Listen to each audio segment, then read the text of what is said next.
Jacob heard that Laban's sons were saying, "Jacob has taken everything our father owned and has gained all this wealth from what belonged to our father." And Jacob noticed that Laban's attitude toward him was not what it had been.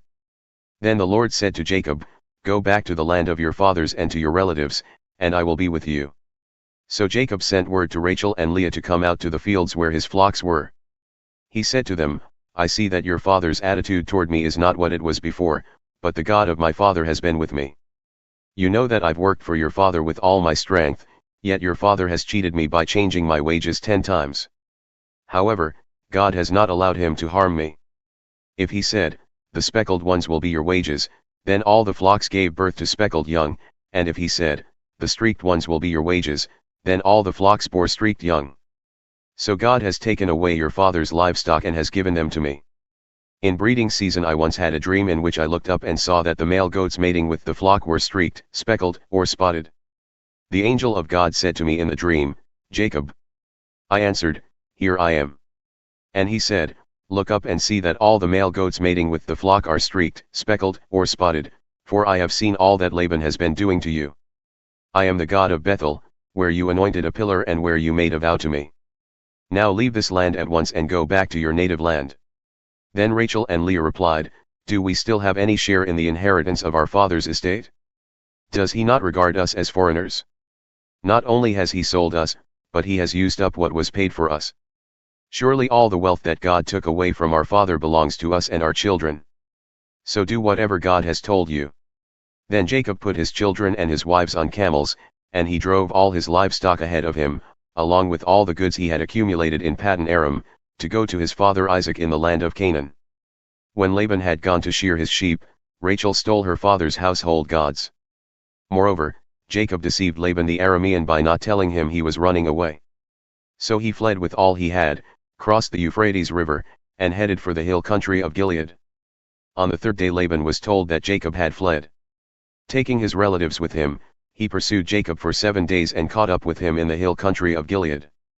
Then God came to Laban the Aramean in a dream at night and said to him, 'Be careful not to say anything to Jacob, either good or bad.' Jacob had pitched his tent in the hill country of Gilead when Laban overtook him, and Laban and his relatives camped there too. Then Laban said to Jacob, 'What have you done? You've deceived me, and you've carried off my daughters like captives in war. Why did you run off secretly and deceive me? Why didn't you tell me, so I could send you away with joy and singing to the music of timbrels and harps? You didn't even let me kiss my grandchildren and my daughters goodbye. You have done a foolish thing. I have the power to harm you, but last night the God of your father said to me, "Be careful not to say anything to Jacob, either good or bad." Now you have gone off because you long to return to your father's household. But why did you steal my gods?' Jacob answered Laban, 'I was afraid, because I thought you would take your daughters away from me by force. But if you find anyone who has your gods, that person shall not live. In the presence of our relatives, see for yourself whether there is anything of yours here with me, and if so, take it.' Now Jacob did not know that Rachel had stolen the gods. So Laban went into Jacob's tent and into Leah's tent and into the tent of the 2 female servants, but he found nothing. After he came out of Leah's tent, he entered Rachel's tent. Now Rachel had taken the household gods and put them inside her camel's saddle and was sitting on them. Laban searched through everything in the tent but found nothing. Rachel said to her father, 'Don't be angry, my lord, that I cannot stand up in your presence, I'm having my period.' So he searched but could not find the household gods. Jacob was angry and took Laban to task. 'What is my crime?' he asked Laban. 'How have I wronged you that you hunt me down? Now that you have searched through all my goods, what have you found that belongs to your household? Put it here in front of your relatives and mine, and let them judge between the 2 of us. I have been with you for 20 years now. Your sheep and goats have not miscarried, nor have I eaten rams from your flocks. I did not bring you animals torn by wild beasts, I bore the loss myself. And you demanded payment from me for whatever was stolen by day or night. This was my situation, the heat consumed me in the daytime and the cold at night, and sleep fled from my eyes. It was like this for the 20 years I was in your household. I worked for you 14 years for your 2 daughters and 6 years for your flocks, and you changed my wages 10 times. If the God of my father, the God of Abraham and the fear of Isaac, had not been with me, you would surely have sent me away empty-handed. But God has seen my hardship and the toil of my hands, and last night he rebuked you." Laban answered Jacob, "The women are my daughters, the children are my children, and the flocks are my flocks. All you see is mine.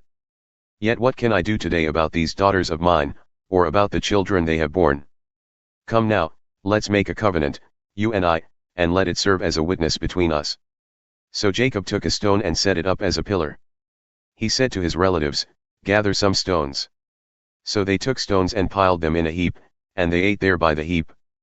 Laban called it Jegar-Sahadutha, and Jacob called it Gilead. Laban said, "This heap is a witness between you and me today." That is why it was called Gilead. It was also called Mizpah, because he said, "May the Lord keep watch between you and me when we are away from each other.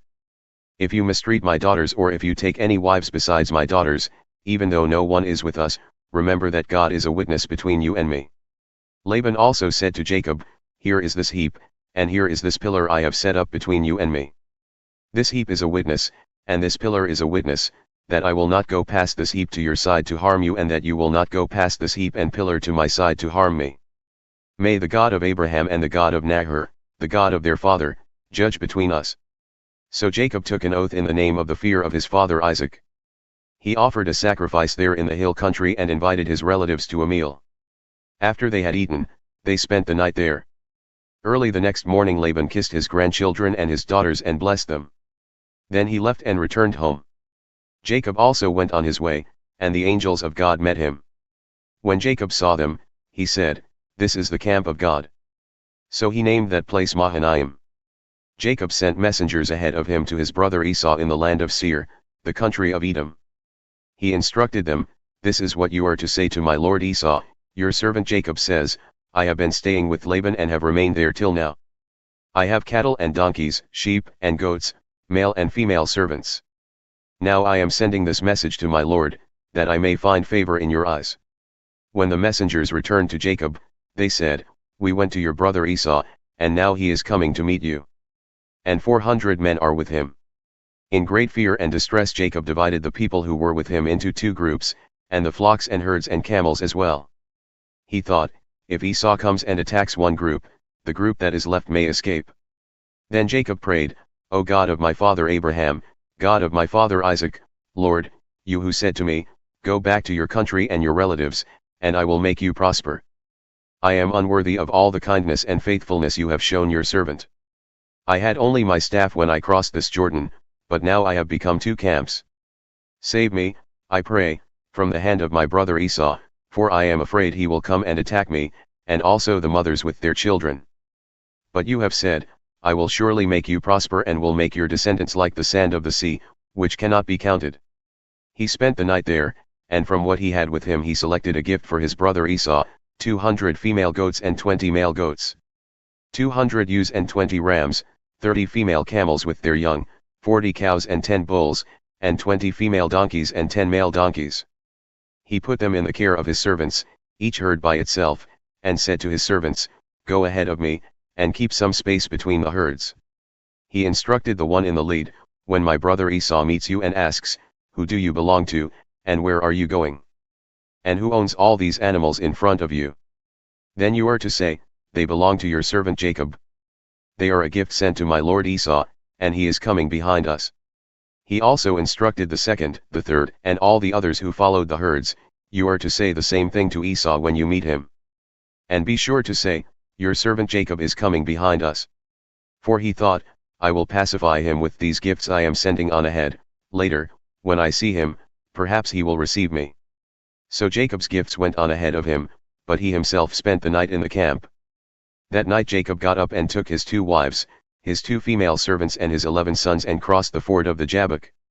After he had sent them across the stream, he sent over all his possessions. So Jacob was left alone, and a man wrestled with him till daybreak. When the man saw that he could not overpower him, he touched the socket of Jacob's hip so that his hip was wrenched as he wrestled with the man. Then the man said, "Let me go, for it is daybreak." But Jacob replied, "I will not let you go unless you bless me." The man asked him, "What is your name?" "Jacob," he answered. Then the man said, "Your name will no longer be Jacob, but Israel, because you have struggled with God and with humans and have overcome." Jacob said, "Please tell me your name." But he replied, "Why do you ask my name?" Then he blessed him there. So Jacob called the place Peniel, saying, "It is because I saw God face to face, and yet my life was spared." The sun rose above him as he passed Peniel, and he was limping because of his hip. Therefore to this day the Israelites do not eat the tendon attached to the socket of the hip, because the socket of Jacob's hip was touched near the tendon.